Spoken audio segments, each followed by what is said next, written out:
Hello everybody, welcome back. It's Jordan here. Today we're going to be building the ultimate Batman art. In order to build that, you need to use 3 of the Jim Lee art sets. Let's crack them open. Now, one thing that's crazy about doing these triple arts is the fact that you're left over with so many studs. Like, I literally have a drawer that is full of studs. It is insane. But you can build other art with those studs. You can order the 16x16 plates from Lego, download some instructions off rebrickable.com, or come up with your own art design. So there is a use for the leftover studs. Well, holy cow, that is a lot of pieces. Each of the Jim Lee arts come with 4,167 pieces. Of course, you can build Batman, you can build Joker, you can build Harley, and you can build the ultimate Batman, which is not advertised on the box. Very cool. We got all of our pieces here to build our frame, all of our colorful 1x1 studs, 27 of the large 16x16 Technic plates there, and our instruction manual with the Batman on the front cover there. Oh yeah, there we go. So that's the big ones that we can build. Oh yeah, you can also build the Catwoman Batman. I forgot about that. Yeah, very cool. I'm surprised those aren't on the box art, but that's the one that we're going to be building today. So of course you go through, you create all of your different 16x16 panels, cover them in studs, and then in the very end, you go ahead and assemble it. In order to get your instructions for the ultimate Batman art, you have to download them online. Lego art, it's something you've got to be in a specific mindset to do. It's very repetitive. Just putting studs down according to a picture. It's pretty much like color by number, right? It's very expensive therapy.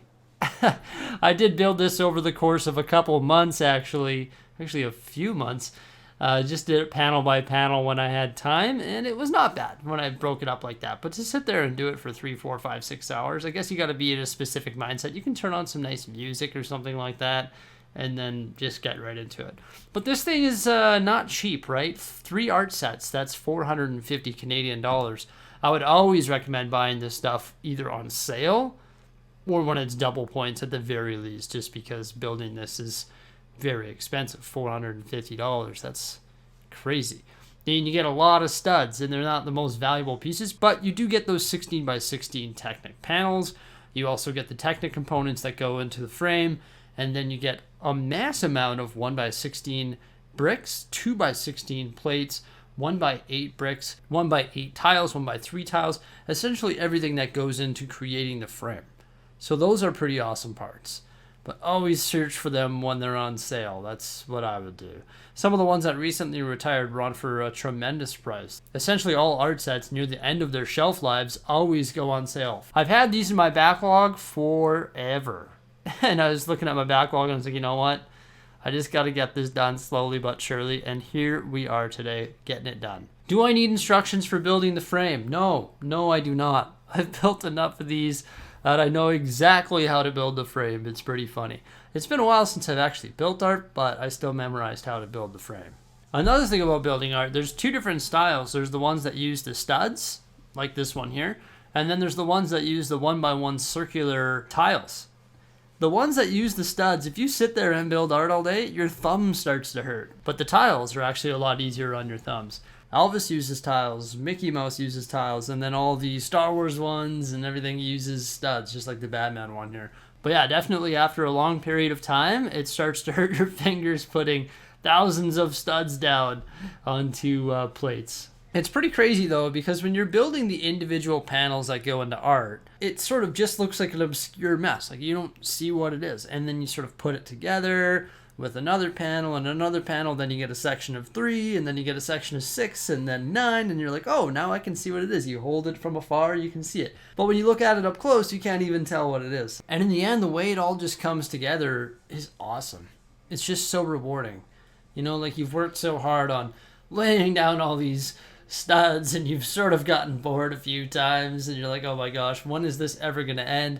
And then you're rewarded with the frame build, which is pretty fun, just using bricks and plates and tiles, and it gives it a nice border, and then you finish it up just like we are right now. So here we have Batman by Jim Lee. This thing is awesome. I love all the different color combinations, the blues and blacks and light grays and dark grays, and from afar it just looks incredible. Like the detail is all there. We got his hand holding a batarang.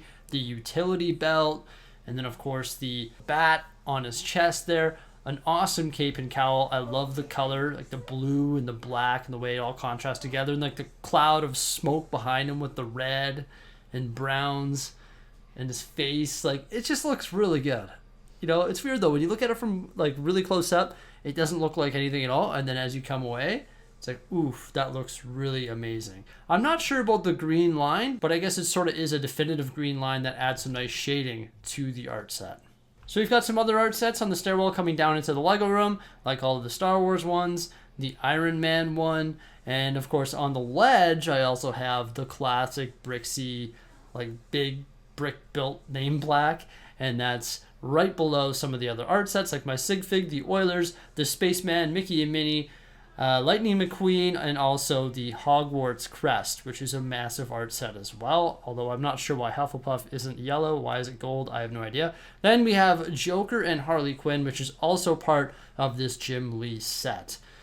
Joker looks amazing. Like, that art set is just awesome. The Jim Lee collection, I would say, is probably the best one. I mean, the Sith is really good as well, but I just like all the different colors and the different characters. They're so different from one another and look fantastic. These triple arts, they're just massive. It's crazy. I really like the look of the Batman one here, done by Jim Lee. I was pretty excited about this one. There is the other rendition of it, but I like the triple one, although it does cost a lot of money to create this, right?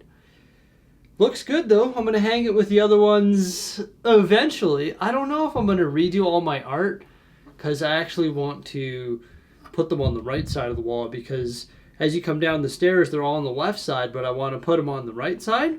And it might be cool to put the Batman ones all side by side, that being Batman, Joker, and Harley, similar to how we have the Star Wars ones hung there as well. Might be pretty cool. But if I'm getting a new studio in 6 months, is it worth redoing my entire art wall? I don't know. Maybe it is, maybe it isn't. But there we go. That's the Jim Lee Ultimate Batman art built. Doesn't it look good from afar? Pretty awesome. Expensive, but a pretty good addition to the art collection. I think this is honestly one of my favorites. There's some good ones. The Darth Vader's pretty cool, but this is wicked. I don't know, it's just something different. I wonder what's going to come out next in the art lineup. Very curious to find out. Everybody, that's it for today. Just wanted to share my experience as I build the ultimate Batman art. Remember to like, subscribe, and stay tuned for some more great stuff. And thank you so much for popping on by. Farewell.